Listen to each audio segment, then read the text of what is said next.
There's so many books being adapted for the screen, whether that's big screen or small screen, and I want to read them in order to check them out. So let's talk about which ones those are. Hola mi gente, MsMalcolmHughes here. Welcome back.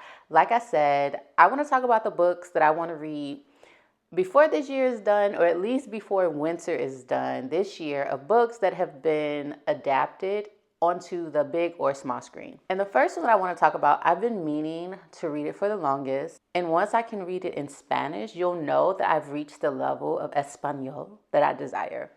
And that is 100 Years of Solitude by Gabriel Garcia Marquez. And this is a book that native Spanish speakers say is really hard for them to read in Spanish. So that's why I say it's like my goal. Like once I've done this, because I want academic native level in the language. So once I'm able to read this in Espanol, then I have reached my goal. This has been or will soon come out on Netflix as a series, I believe, or movie, but on Netflix, and I really want to watch it. So I want to read it finally and check it off my list for that reason. But this is what the book is about. 100 Years of Solitude tells the story of the rise and fall, birth and death of the mythical town of Maconda through the history of the Buendia family.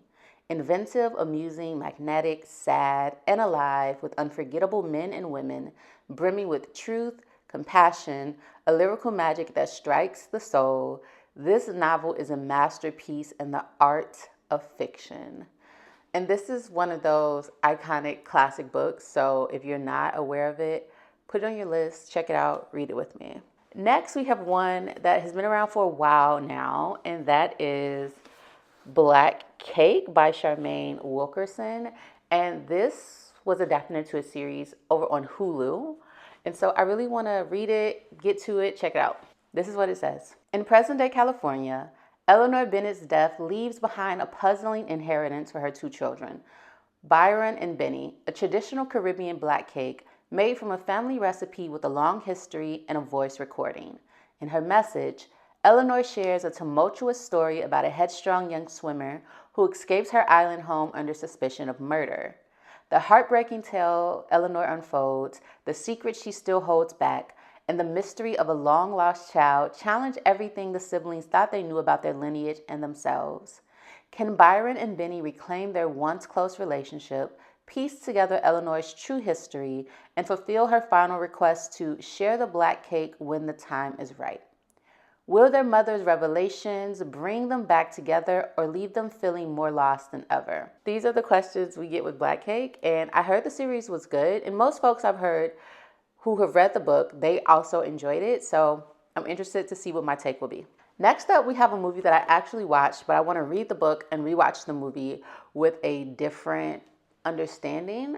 I also believe this was on Hulu. Yeah, a Hulu original movie.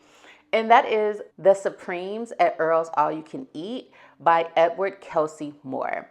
The movie was pretty good, but I want to watch it again with having read the book and come from that perspective. But this is what it's about. Earl's All You Can Eat Diner in Plainview, Indiana is home away from home for Odette, Clarice, and Barbara Jean. Dubbed the Supremes by high school pals in the tumultuous 1960s, they've weathered life's storms over 4 decades and counsels one another through marriage and children, happiness, and the blues. Now, however, they're about to face their most challenging year yet. Proud, talented Clarice is struggling to keep up appearances as she deals with her husband's humiliating infidelities. Beautiful Barbara Jean is rocked by the tragic reverberations of a youthful love affair. And fearless Odette is about to embark on the most terrifying battle of her life. With wit, style, and sublime talent, Edward Kelsey Moore brings together 3 devoted allies in a warm-hearted novel that celebrates female friendship and second chances. Looking forward to it. Next on this list is another one that I've been meaning to get to for a while. I actually started it and never finished it. I was actually able to get an autographed copy, and this side note, but the author of this is quite handsome in person. My friend and I went to see him speak, and when we got to the table, we were both like, he's fine, but just a side note. But and that is The Sympathizer by Viet Nguyen. Or, yes, I believe, didn't you? Close. All right. And this, I forget who's doing the Sympathizer. I don't know if it's like Apple TV. It may be Apple TV. I don't know if it's Netflix. I believe it's Apple TV. Look it up.